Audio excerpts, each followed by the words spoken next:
how to bulk without getting fat.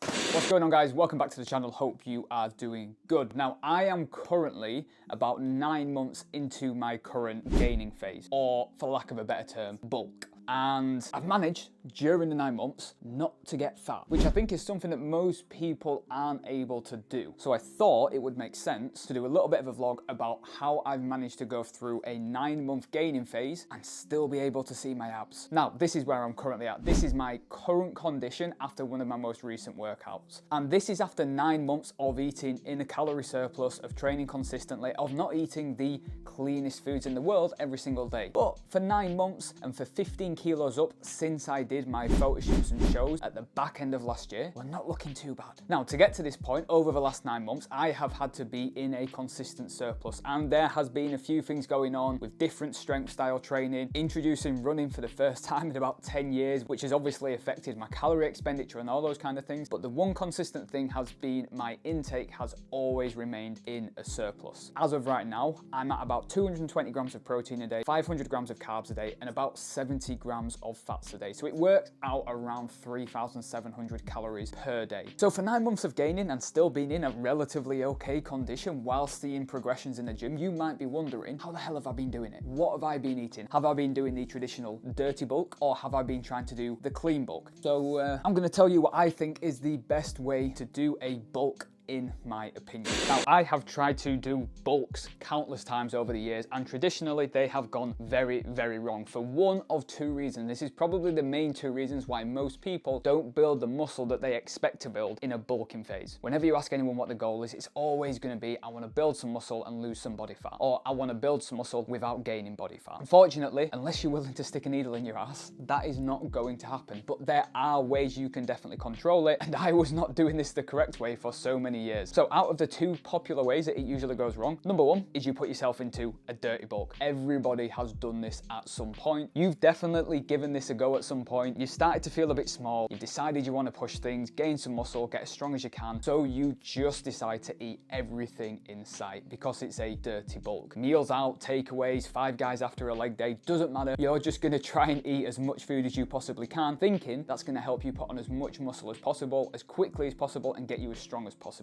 But all that really ends up happening is you're doing that for 6 to 8 weeks. Before you know it, you're feeling soft, you're feeling smooth, a little bit flabby. You don't really like how you're looking or how your clothes are fitting you. And instead of carrying on the bulk and making things even worse, you decide that you need to change things up, diet back down to get lean again, and then you'll give it another go because next time you're going to do it the right way. Never ends up happening. And you've cut that bulk short after 6 to 8 weeks before you've even built any significant muscle, if any at all. And the second way this always goes wrong is a clean bulk. This is where you do the exact opposite and you tell yourself, I'm going to get big, but I'm going to stay as lean as possible because I'm only going to eat clean. All the extra food you're getting in is just from the plain chicken, the plain rice, vegetables, potatoes, oats, that kind of thing. And you do your best to push your food up as high as you can whilst only ever eating clean food. And it sounds great, but the problem is you can't stomach that much food. The amount of food volume that you need to be taking in to hit the calories you need to see the rate of body weight gain and strength improvements in the gym you want to see that ultimately results in building that muscle, you just can't stomach it. It's too much food for you to get in, and all that ends up happening is you don't look forward to meal times, you feel full constantly, uncomfortably so, and after a while you just can't stomach it anymore, and you decide to pull things back, have a bit of a break from the bulk, and go back into a little bit of a diet as a reset. Either of these ways that you've tried to bulk in the past, because I've done them both too, they both result in you cutting the bulk short before you've seen any actual progress and ultimately not building the muscle you want to build. So we're going to fix it. I'm going to walk you through exactly how I have bulked for the last 9 months to build as much muscle as I can and stay as lean as I can for as long as I can, because we know that building muscle takes a hell of a long time, again, unless you're willing to take some special supplements. It means you need to be able to stay in that bulk for as long as you possibly can. So I'm going to tell you exactly how I've done it, but first I need to go to the gym. I've got to get a delts and an arm session in because quite frankly mine are terrible. So we're going to head over to the gym.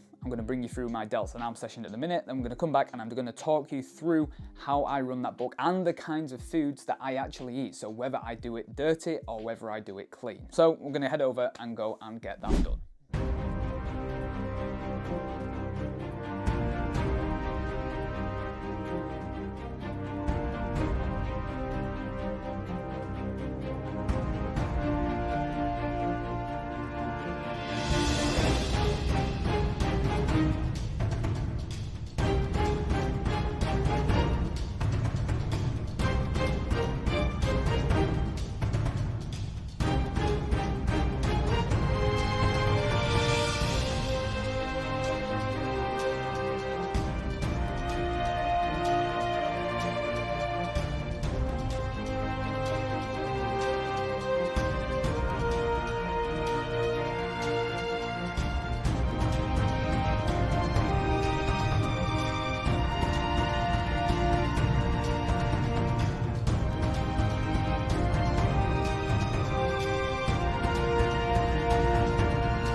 All right then, so that is delts and arms done. I don't normally do like specific muscle group sessions, but for me, delts, arms, massive weakness, along with everything else, but those specifically, so they do have their own workout every now and again if I've got the time to get an extra session in. But how I bulk. So this is how I've gone from 62 kilos last October, the lightest I've ever been, the leanest I've ever been, to 77 kilos as of this morning. So we are literally about 9 to 10 months between the two events, and I've gained about 15 kilos. Now, the first thing I do after I finished any kind of diet, photo shoot or show or whatever it is I go straight back to maintenance food. I'll have a couple of days off tracking. I'll just take a few days off, do whatever I want, relax, go out for some meals, all that kind of stuff. And then I'll go straight back into maintenance amount of food. So maintenance calories, a high protein target, maintenance calories, and that's pretty much just my start point. And then from there, I'll rinse and repeat that every day with a couple of refeed days. So it might be 5 days a week at maintenance, and then 2 days a week might be with an extra 300-400 calories a day in there, just slightly into a surplus. And through those days, I might track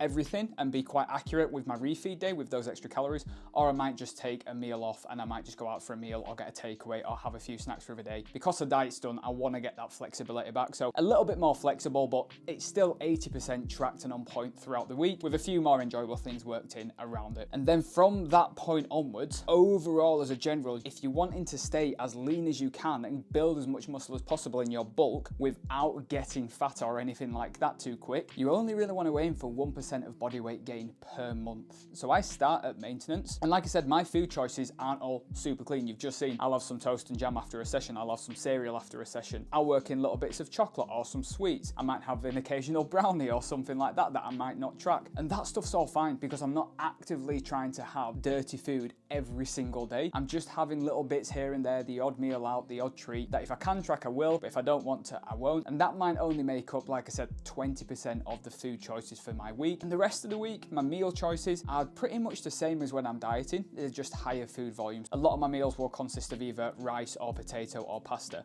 I'll start adding in things like garlic breads or bagels or things as a side if I want to get some extra calories in. I'll definitely be more lenient and I won't be super strict with the foods being the best choices, but for at least 3 of my meals of the day, I'll want to make sure it's from decent single ingredient whole foods and I'm getting plenty of fruit and vegetables into my diet. So food selection doesn't have to be super clean, but it also isn't dirty bulking. There's kind of a middle ground there where it's okay, the bulk of my diet's still going to be from good choices, but then if I want to work in the odd thing here or there through the day, go out for a meal, I'm nice and flexible with it. And then once I've got that maintenance established, I will literally add in 5% of my total daily calorie intake week to week. So if I'm on 2,000 calories a day, for example, I might just send in, okay, next week I'm going to go to 2,100 calories a day, and I'm going to do that for a week, and I'll see how my weight responds to that and how my physique responds to that. If there's no change, I'll add in another 5%, so on and so forth, until I start seeing that consistent rate of gain that I want to see. And doing it this way, you tend to find that you just keep looking as lean as you did when you finished your diet. You look fuller and fuller in your muscles because they're storing more glycogen, they're holding more water. Your sessions start to feel better, your energy starts to improve, and you don't feel like you've just gone crazy with a dirty bulk and gained loads of weight at once. And you actually feel like you're getting stronger and stronger whilst being as lean as you were in your diet. And then slowly over time, you'll start to notice weight creeps up, body fat starts to come on, but at a really slow rate. So you're not just gaining fat for the sake of gaining fat. And it means, like I've had now, you can spend an enormous amount of time, productive time, in a gaining phase, building as much lean muscle as possible. Because at the end of the day, if you want to build as much muscle as you can and be as lean as you can, you're not going to get bigger dieting. So you need to be able to spend as much time as possible in that gaining phase and being smart with it. And if you struggle to get higher food in, if you struggle to get more calories in, that's when I'll start to make use of liquid calories. So I've been up as high as 5,000 calories a day before. There was no way I was getting all that in from clean food. I was literally having smoothies, I was literally having honey, jams, sweets, garlic breads, cereals, bagels, you name it, I was adding it to my meals every single day just to get some easy calories in around that bulk of decent food choices. And then I will rinse and repeat that process for as long as it takes until pretty much I can't see my abs anymore. And at this point now, I'm probably still a good few months away from that. So I'll go until I can't see my abs, and then once I can't see my abs, or once I feel like I've got quite smooth or a little bit softer, that's when I might change things up and go into a little bit of a diet to pull back a little bit, improve my composition, and give me more time then I can spend going straight back into a gaining phase. So I don't just do one big gain and then one big diet. I'll typically do a big gain for as long as I can, I'll diet down for maybe 4 to 6 weeks as quick as I can, just shave some extra body fat off, and then I'll go back into another gaining phase again for as long as I possibly can. And I will rinse and repeat that again until some event comes up, whether it's another shoot or a show, so that between the 2 photo shoots I've done, that might be 3-4 years apart, I've spent as much of that time between those 2 periods gaining muscle as I possibly could. So usually that means I'll spend at least 9 months out of a year just focusing on the 3 things that actually matter for building muscle: staying in a calorie surplus, training as hard and lifting as heavy as I can, and recovering from those sessions as well as I possibly can. And that's it. That's what makes up the but. That is how I've literally managed to gain 15 kilos in the last 9 months and not get fat. So I hope you found that useful. Now you know how to go and do a game properly. I don't want to be seeing you doing a dirty bulk anytime soon and 6 weeks into it feeling like shit, saying you had to end up dieting again because you just didn't like how you were looking. So use this, go away, put yourself into a bulk, go build some muscle, and let me know how you get on. Apart from that, thanks for watching, and I'll see you in the next one.